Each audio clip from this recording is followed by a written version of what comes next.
My name is Alicia English and welcome back to my channel. Today is a beautiful sunny day and we are at the dump. We haven't been here for a little while, so we're gonna take a look around.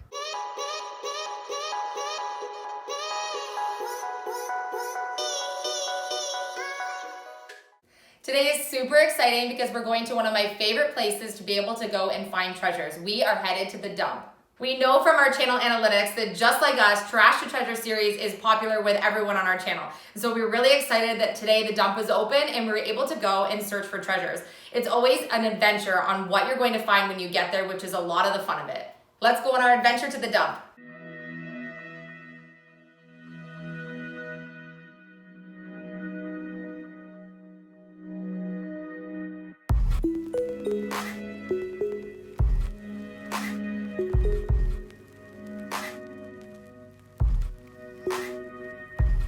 It's really overwhelming how much stuff is here because this is the area that we used to drive in to come into the dump, which is now completely filled with garbage. It's so sad that literally this whole hill that I'm standing on at the dump is actually consisting of trash. It just goes on and on and on and on. Just fills up more and more every time we come. Such a large percentage of these items would easily have been able to be donated somewhere or given to someone to reuse or even resold. We are back home from our trip to the dump and it was pretty unsuccessful, although we did notice that there was so much trash at the dump and there just really wasn't anything there that we could really save. I came home with a small handful of hardware that I know I can use for some inspiration on today's video. So I was able to save just a small few little things, but they're just sometimes when you go, it's really wet and it is really just trash. It's really sad to see. You can see in the clip how full the dump was. And every time we go, it's fuller and fuller and there's less places to be able to drive in. So it really, being able to do these videos and inspire people to keep things out of the landfill is really reflective when you pull in to your landfill site and you see really how much trash is there.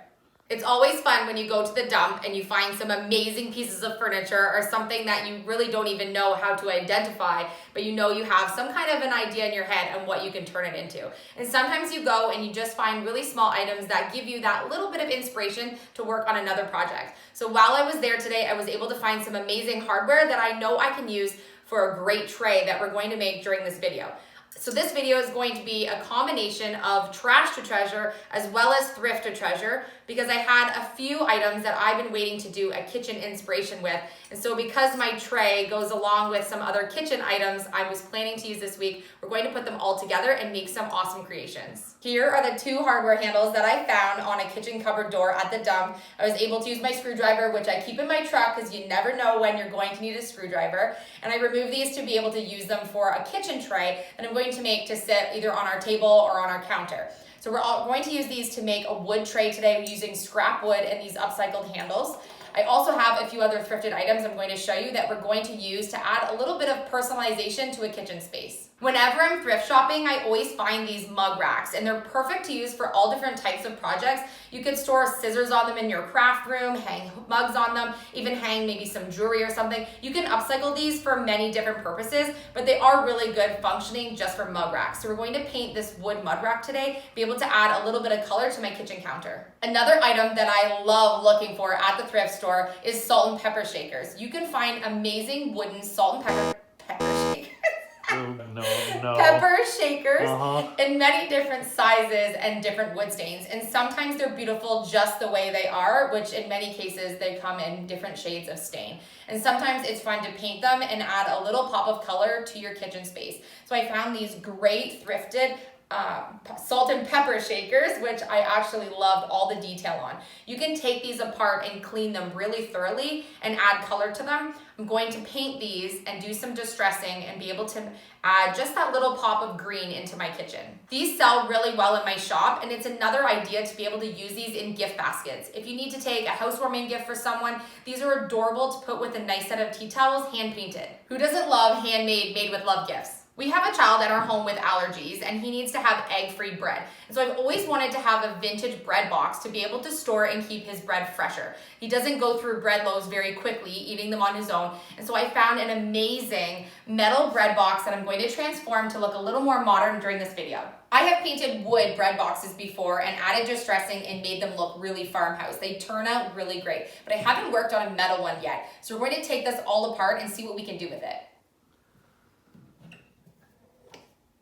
Because I have some layers of spray paint to put on a few items, we're going to take them outside and spray paint them and allow them to dry before we start working on our wood tray. Using my screwdriver, I'm going to try to take all of the components apart. That way I can get this wood out, be able to replace it or keep it really clean or stain it or something. And then I want to be able to see if I can get this emblem on the front.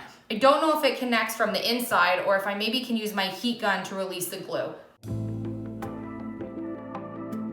Because the wood insert won't be able to be removed, I'm going to sand it and put a little bit of a natural coat on it. That way I know it's protected. Because I'm going to be spray painting the whole bread box, I don't want to get any white spray paint on the wood area that I just sanded. After I've done the whole box, I'm going to apply a food-safe wax over the wood. So I want to make sure that I tape it off so that I don't get any paint on it. I'm using the painter's tape because sometimes when I use just newsprint, a little bit of the paint can seep through sometimes, and I don't want that to happen because I'll have to sand again after I've painted the box white. So I'm using painter's tape instead. Taking the time to do prep work on projects like this sometimes takes longer than actually doing the project, but you'll be happier with your results in the end if you take the time to do the prep work.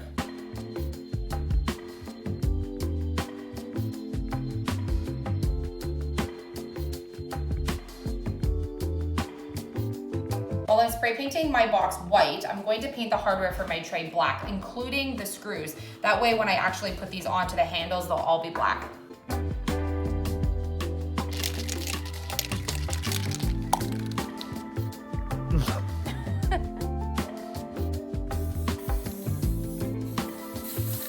There's nothing worse than standing there waiting for paint to dry, so we're going to move on to staining our wood slats we need for our wood tray. We're going to add monogrammed and handles to this, and it's going to look adorable on the counter when I'm done.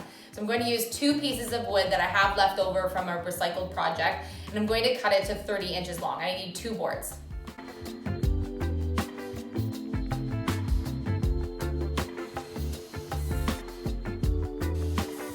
Now that I have my 2 pieces, I'm going to put them together and measure how wide they are so I know how long I need to cut my side strap, 10 3/4 inches.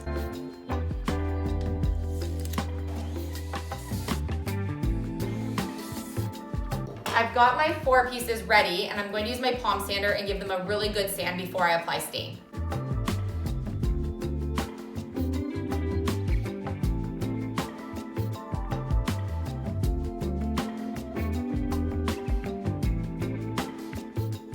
I'm going to apply wood glue to the slats so that I can keep them firmly in place, and then I'm going to use a couple of brad nails to make sure that it's nice and sturdy. Because I might be able to carry things with this, holding the handles, I want to make sure this is really secure.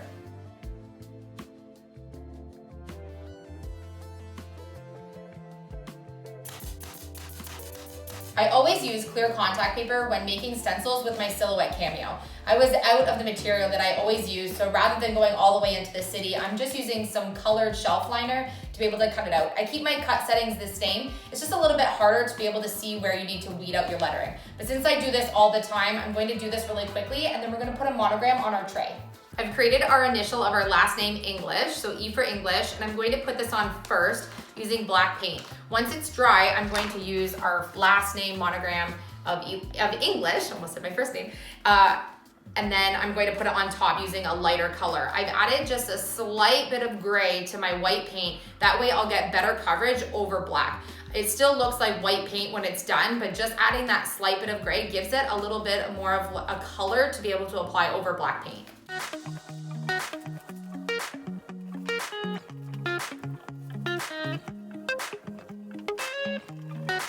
When you stain a piece of wood, you want to make sure you leave it at least for 24 hours before you actually apply anything.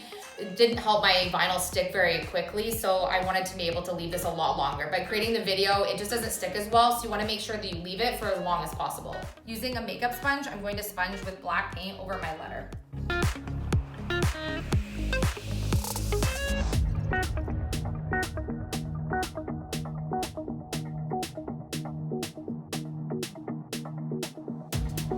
I did a couple of coats on my E because I wanted it to have full coverage.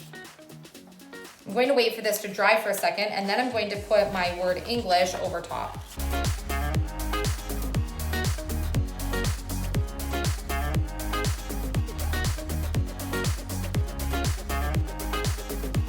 Because my vinyl was cut close, and if I use my sponge, I might get some paint on my stain, which I can't go back once that happens.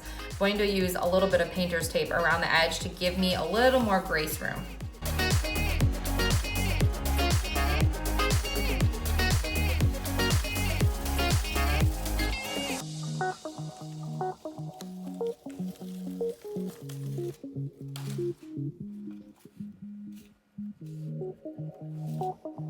I have disassembled the salt and pepper shakers, and I'm going to paint them in a really modern green.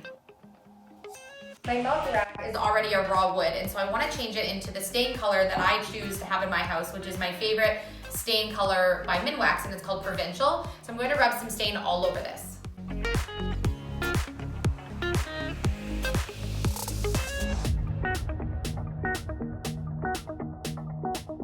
I'm going to reassemble my salt and pepper shakers, and then I'm going to add a little bit of distressing before I wax them. I'm using 220 grit, really soft grit sandpaper.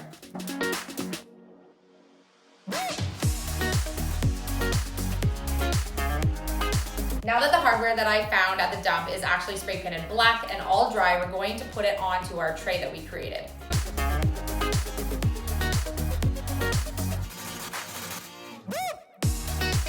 I'm going to put 4 felt furniture pads on the bottom of the tray. That way if someone slides it across the table, like one of my kids, I'll be able to just wipe it over and it won't scratch the table. I'm really happy with the way that my trash and thrifted items turned into treasures. I love that I was able to use the upcycled handles from the dump to create this great wood tray that I can use to carry things into my living room space, or even just use to display on my counter with a few miscellaneous kitchen items. I love that I was able to add the personalization on the tray using our family name. It really adds a personal touch to a space when you're able to personalize it with something that's sentimental to your family. I also was really thrilled with the way that my upcycled salt and pepper shakers turned out. Being able to add a pop of color is perfect to be able to have these either on the table or on our counter. I was able to give the mug rack a facelift by making it more cohesive in my kitchen. I chose a stain color that matched more of what we had going on in our space. You can paint this in a fun, funky color and put on some really special mugs of your own. Something about a fresh white bread box just screams fresh bread to me, and so I just really wanted to have this white for our kitchen. I love I was able to keep the original hardware on it, made the wood look nice and fresh with a food-safe wax, and kept the shelving and everything fresh white inside. I hope that my trash or treasure videos inspire you to maybe save some items that you would otherwise throw out that would end up in the landfill. There's plenty of people that you can donate these items to, or you can even refresh them and make them brand new for your own self. Thrift shops are the place to be. You can find great items at many different types of secondhand stores. You can really make your home look beautiful using upcycled and found items. I was able to spend less than $5 to create all 4 of these items. If you're enjoying our Trash or Treasure series, hit that like button. Let me know which one of these items was your favorite. Was it the bread box, shakers, mug rack, or my favorite monogram wood tray? We just reached our 75,000 YouTube family member subscribers, and we are so excited that we're that much closer to our goal of 100,000. If you're not already part of our YouTube family, hit that subscribe button. We have a whole series of trash or treasure videos that you can find located on the playlist on our channel. Head over to our playlist if you've missed any of this series. You don't want to miss all of the amazing projects we've been able to do finding trash. This week we started our new series on our channel about Pinterest, and it's where we find upcycled items that we can use to create Pinterest finds in a lot less and more thrifty way. We have a challenge that we're going to be doing with our back wall. It's something that we actually found on Pinterest. So we're going to collab the 2 ideas. So my question for you is, do you prefer triangles or hexagons? That's the only clue I'm going to give you. Thank you so much to everyone who's been sharing our videos, commenting, and liking. It really helps our channel grow when we get the word out there and we show YouTube that you're enjoying our videos. Thank you so much for watching. I love you guys, and I'll see you on the next project.